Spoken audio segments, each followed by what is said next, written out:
सवाल सिद्ध कीजिए कि कड़ी में दो एक अपरिमेय संख्या है। तो दोस्तों इसको किस प्रकार से सिद्ध कर सकते हैं यही हम बताएंगे। कक्षा 10 में सिद्ध करने के लिए इसको एक विधि दी गई है। हम इसको दो विधियों द्वारा सिद्ध करेंगे। जानना जरूरी हो जाता है, कभी कोई पूछ ले मान लीजिए बुद्धिमत्ता सिद्ध करने के लिए या किसी और तरह, तो दो विधि द्वारा हम आपको बता दे रहे हैं इस वीडियो में। वीडियो थोड़ा बहुत लंबा खींच जाएगा, उससे कोई प्रॉब्लम नहीं होगी, लेकिन इसको देखिएगा। एक बार देखने के बाद आप एकदम क्लियर हो जाएंगे किस प्रकार इसको दोनों तरह से सिद्ध किया जा सकता है। ओके, तो सिद्ध करने की पहली विधि है वर्गमूल विधि।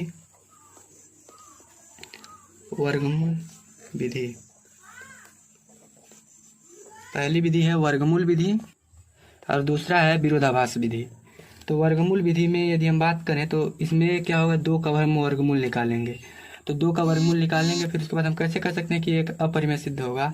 तो सबसे पहले तो आपको जानना होगा कि परिमेय और अपरिमेय दशमलव में किस संख्याओं को परिमेय कहा जाता है, किन संख्याओं को अपरिमेय कहा जा सकता है। तो सबसे पहले परिमेय किन संख्याओं को कहा जा सकता है।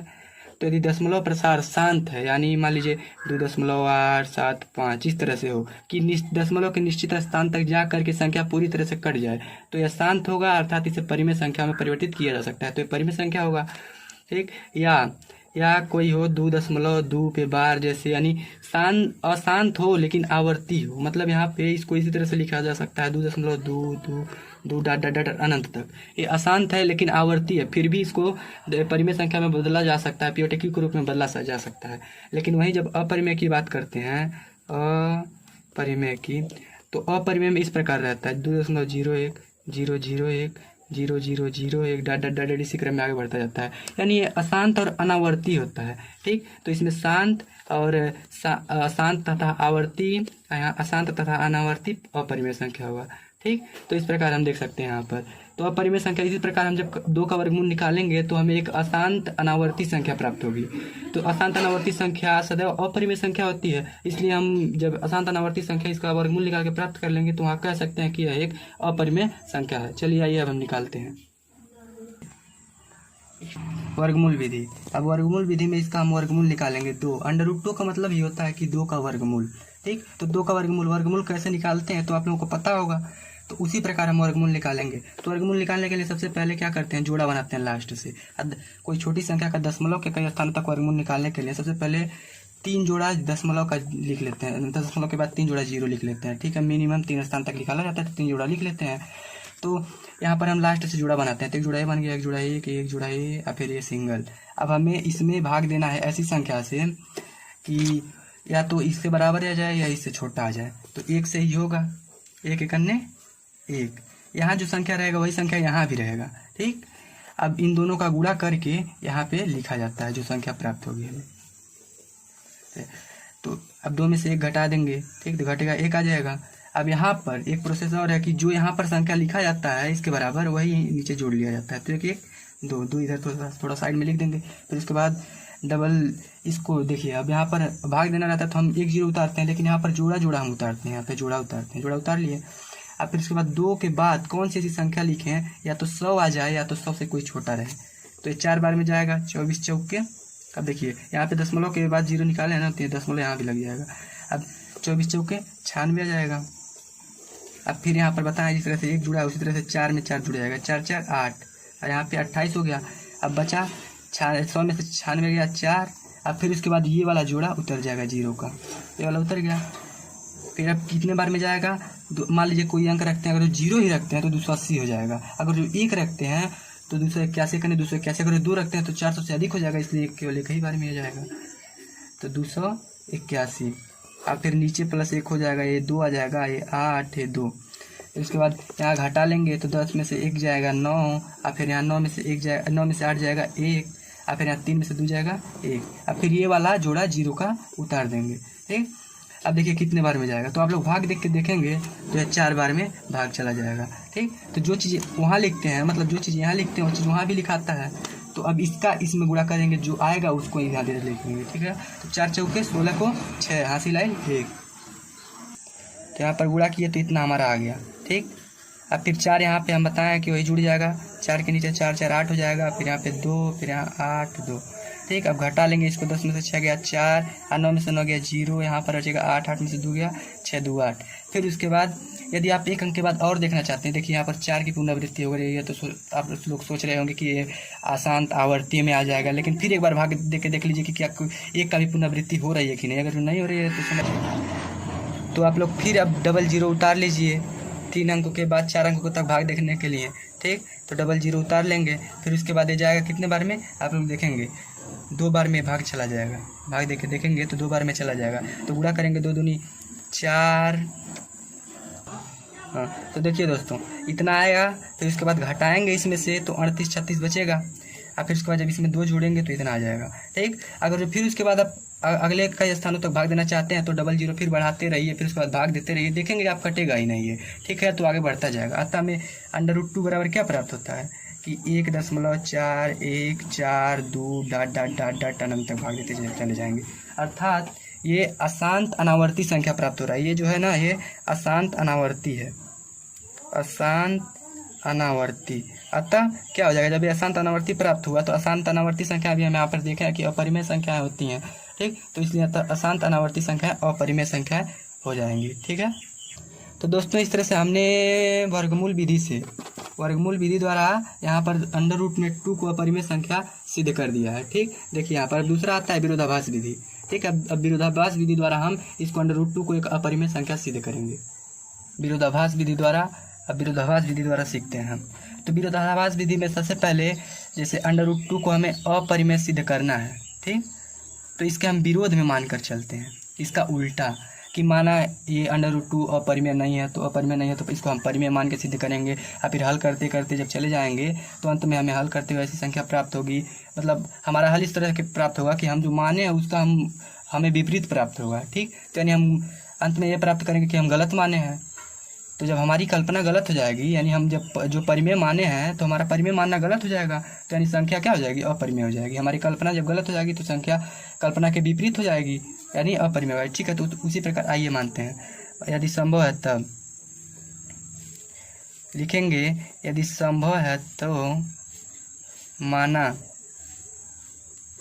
√2 एक अपरिमेय संख्या नहीं है, तब क्या होगा, अतः यह एक परिमेय संख्या होगी, यह एक परिमेय है, ठीक। अब जानते हैं आप कि परिमेय संख्याओं को किस रूप में लिखा जा सकता है। परिमेय संख्याओं को P/Q के रूप में लिखा ही जा सकता है, आप लोग जानते हैं, जहाँ P और Q दोनों पूर्णांक है।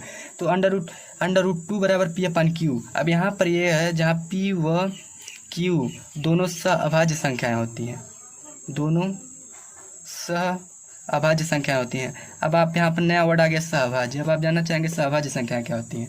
तो 2 संख्याएं जिनका महोत्सव 1 होता है सहअभाज्य संख्याएं कहलाती हैं। जैसे इधर हम देख लें, अगर 3 और 5 को देख लें तो 3 में 5 से भाग देंगे। तो सबसे पहले मौसम निकालने के लिए करते हैं, छोटा बाहर अंदर, बीच बड़ा अंदर। तो 3 करने 3 आ गया, 2 से 3 में भाग देंगे, फिर इसके बाद 2 करने 2 आ गया, 1 से 2 में भाग देंगे, 2 कट गया। तो यहाँ पर मौसम 1 आ गया, इसे यही वाला वर्ड होता है मौसम, यही वाली संख्या, ठीक। तो यहाँ पर 3 और 5 का मौसम 1 है, तो यानी हम कह सकते हैं ये दोनों सहअभाज्य संख्या है। अब दोस्तों आप कहेंगे कि मान लीजिए 12/36 आ गया, ये भी तो होगा परिमेय संख्या, लेकिन यदि हम इसको दोस्तों काट के छोटा करें ना तो फिर भी ये 12 करने 12 भाग 36 1/3 आ गया। ये दोनों सहअभाज्य होंगे कि नहीं, 1 और 3 का मौसम 1 आएगा, यानी ये दोनों सहअभाज्य होंगे। तो ठीक इसी प्रकार हम कह रहे हैं कि इसलिए ही P और Q दोनों को सहअभाज्य माना गया है, ठीक। अब अपरिमेय संख्याओं को चूँकि हम माने कि अभी को हम मान लिए कि यह एक परिमेय संख्या कड़ी में 2, इसलिए परिमेय आप जानते हैं कि जो अपरिमेय संख्या होती है वो कड़ी में होती है, लेकिन परिमेय संख्या कड़ी में नहीं होती है, ठीक।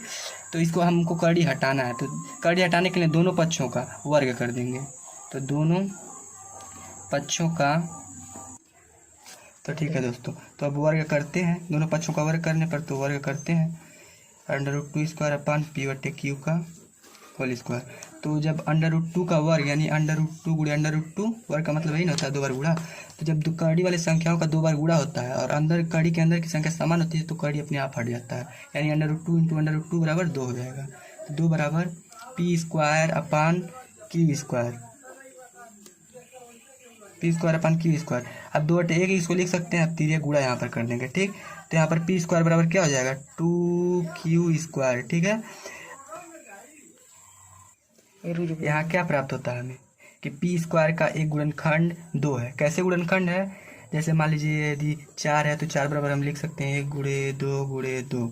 इसका मतलब क्या हुआ, इनमें से ये सभी इसके गुणनखंड है। गुणनखंड का मतलब क्या होता है कि गुणा करने पे इसके बराबर तो आएगा ही आएगा, ठीक। लेकिन गुणनखंड वाली संख्या से यदि हम इसमें भाग दें तो पूर्णतः भाग लग जाएगा। तो इसका मतलब क्या हुआ कि पी स्क्वायर में यदि 2 से भाग दें, पी स्क्वायर चूंकि पी स्क्वायर बराबर 2 गुणे क्यू स्क्वायर, यानी पी स्क्वायर के गुणनखंड 2 भी है और क्यू स्क्वायर भी है।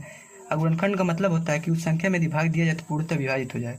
तो यहाँ हमें क्या प्राप्त होता है कि पी स्क्वायर में 2 से भाग देंगे तो पी स्क्वायर पूर्णतः विभाजित होगा, यानी पी स्क्वायर का गुणनखंड 2 है। तो हम लिख सकते हैं इसको कि पी स्क्वायर का एक गुणनखंड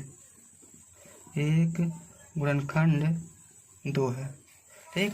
अब आप अंकगणित की आधारभूत परिमेयिका पढ़े हैं कक्षा 10 में, उसमें दिया गया है, बताया गया है कि यदि ए स्क्वायर का एक गुणनखंड बी है तो ए का भी एक गुणनखंड बी होगा, यानी ए स्क्वायर यदि बी से विभाजित है तो ए भी बी से विभाजित होगा, ठीक है।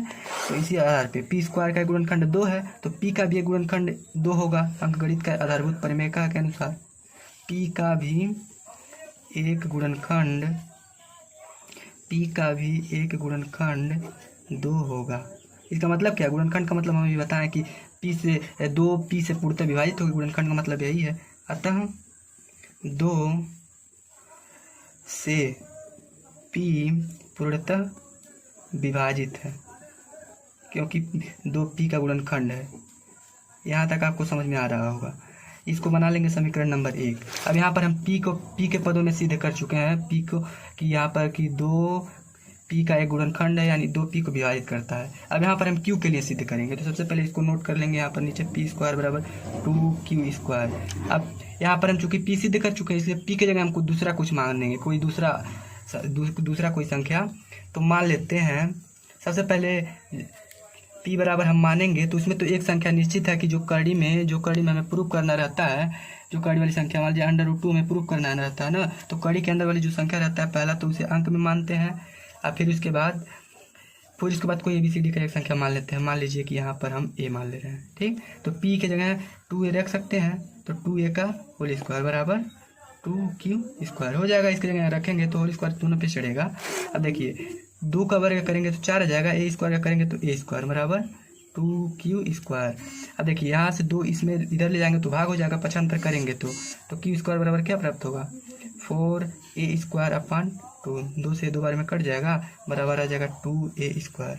देखिए यहाँ पर जैसे हम देखे हैं यहाँ पर कि पी स्क्वायर बराबर 2q स्क्वायर था तो पी स्क्वायर का गुणनखंड 2 था, वही स्थिति आ गया अब यहाँ पर कि q स्क्वायर बराबर क्या हो गया 2a स्क्वायर। इसका मतलब क्या है कि q स्क्वायर का एक गुणनखंड 2 है, एक गुणनखंड a स्क्वायर है, ठीक। यहाँ 4 वाला हम एग्जाम्पल लेके समझ सकते हैं, ये वाला हम बताए भी हैं अभी आपको, ठीक। तो यहाँ पर हम लिख सकते हैं कि q स्क्वायर का एक गुणनखंड 2 है। तो अंकगणित के आधारभूत परिमेयिका के आधार पर जैसे a स्क्वायर का गुणनखंड b है तो a का भी एक गुणनखंड b होगा। उसी प्रकार हम कह सकते हैं अंकगणित के आधारभूत परिमेयिका के अनुसार कि जैसे q स्क्वायर का गुणनखंड 2 है तो q का भी एक गुणनखंड